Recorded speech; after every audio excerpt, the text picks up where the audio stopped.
kanker. May tayo ng magulay. Magandang umaga sa inyo mga kanker. Sa aking masugid na mga subscriber.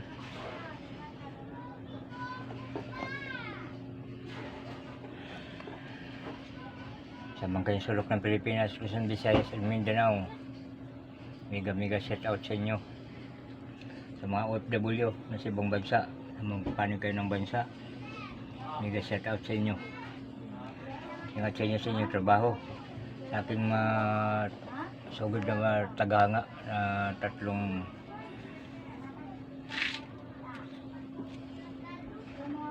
kay Ma'am Bidi Biga, Ma'am Lynn, Ma'am Munoz, mega shout out sa inyong tatlo. Ay, samahan niyo ako maghihimay tayo ng gulay. Pananghalian namin gulay, malunggay at saka alugbati sa talbos. Yan pinagsama ko na pagka naghihimay pa ako mga kanter. Saka pritong isda, ayun o, nasa loob ng tupperware.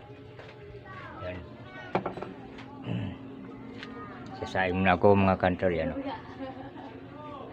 yan. So, mga kanter, samahan niyo ako maghihimay muna ako. Habang naghihimay, habang nangintay ng oras, may muna tayo ng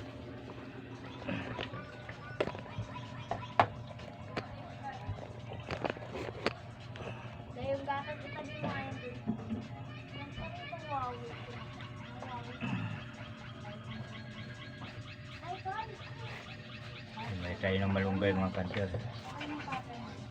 Yan.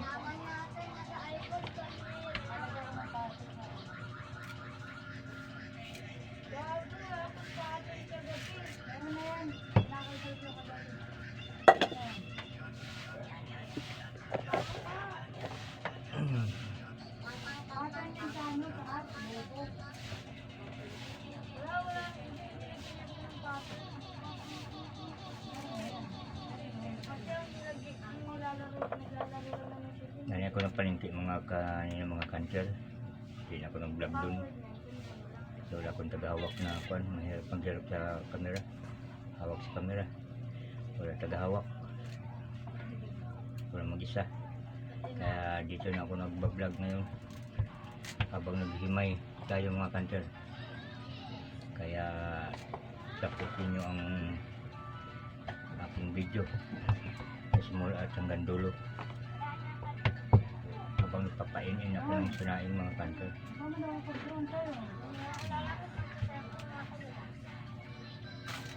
May aparto nito mga kanter kainan.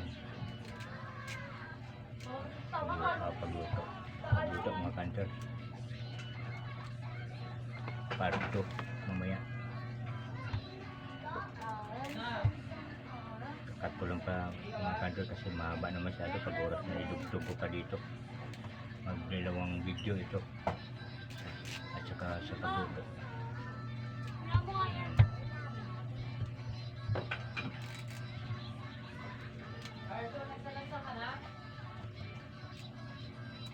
Hidaan ko so mga kanter sa gisa para maayos masarap.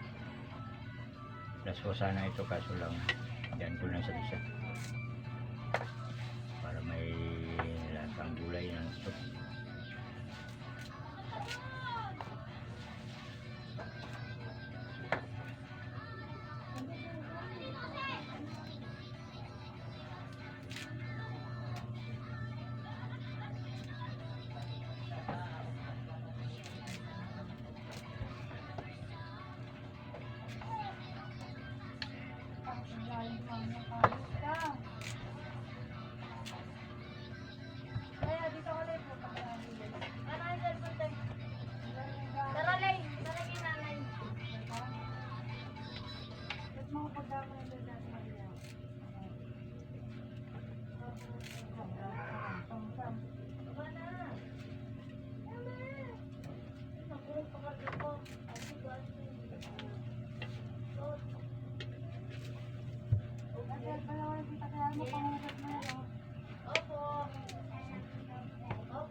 Sunod yung lutuin mga kanter, magprito na ako.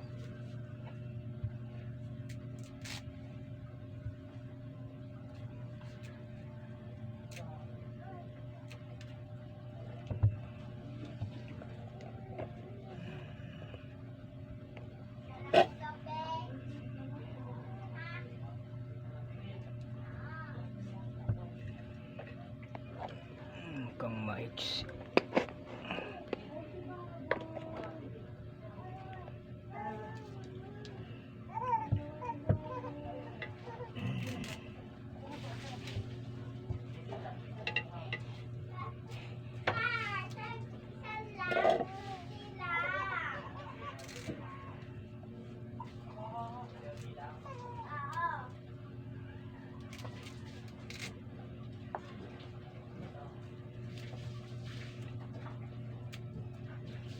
Sabi niyo mga kanter, nilaglag ko yung mga lagayan. Ito mga kanter, yan, yung lagayan. Yan. Yan.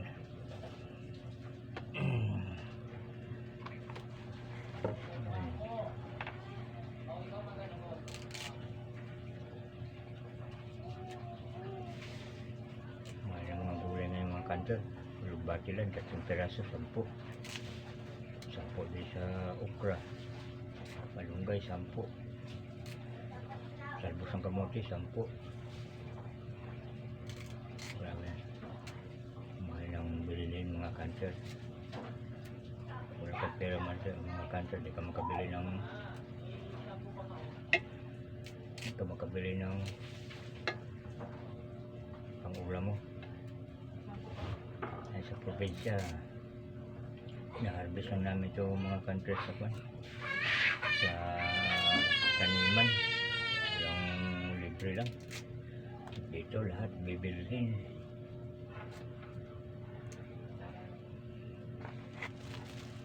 Kung hindi lang mahirap sa probinsya mga kanter, doon ako namumuhay. Kasi lang mahirap ang pera doon.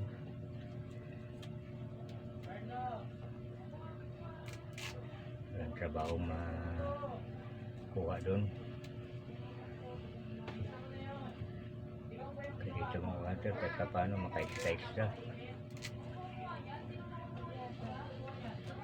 Extra ng linis-linis.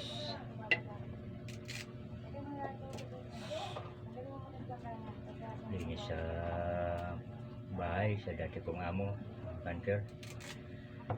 Minsan, papalinis, tawag kami.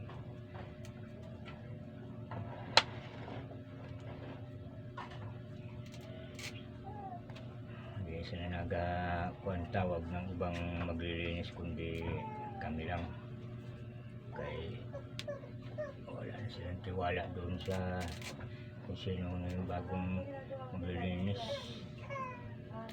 sa amin. Katapos ko ito mga kanter, prito tayo ng isda. Prito ko yung isda.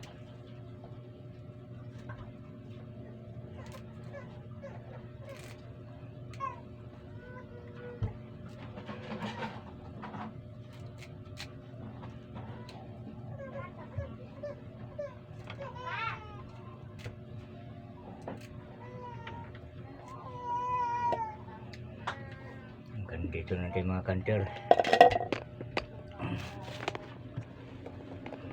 Dito lang tayo mga kanter. Magandang umaga sa inyo lahat.